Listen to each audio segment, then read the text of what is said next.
আক্রান্ত হয়ে আমাদের গোটা হিন্দু ক্যান্সার আক্রান্ত সমাজকে জাগাতে সে সাড়া দিয়েছে। গোটা হিন্দু সমাজ ক্যান্সারে আক্রান্ত হয়েছে, সেই ক্যান্সারে আক্রান্ত সমাজকে জাগাতে ক্যান্সারের রোগী হয়ে সে সাড়া দিয়েছে। কাদের জন্য? আমাদের জন্য। অন্যায় ভুল ভীতি তার ন্যায্য বিচার হয়।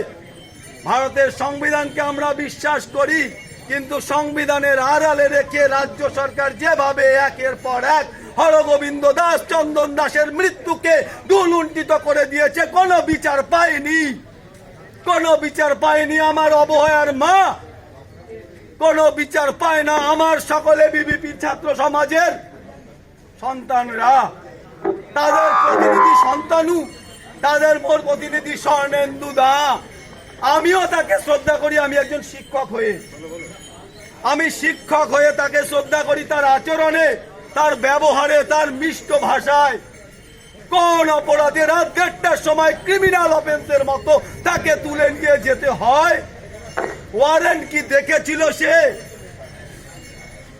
সুতরাং তাকে যেভাবে তুলে নিয়ে যাওয়া হয়েছে, তার মান সম্মান অবগুণ্ঠিত করা হয়েছে।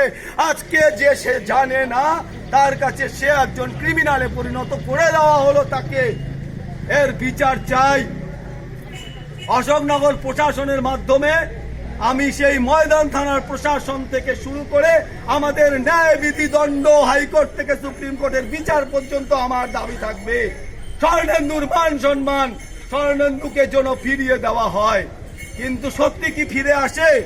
দাগিয়ে দেওয়া সহজ, দাগ মোচা সহজ নয়।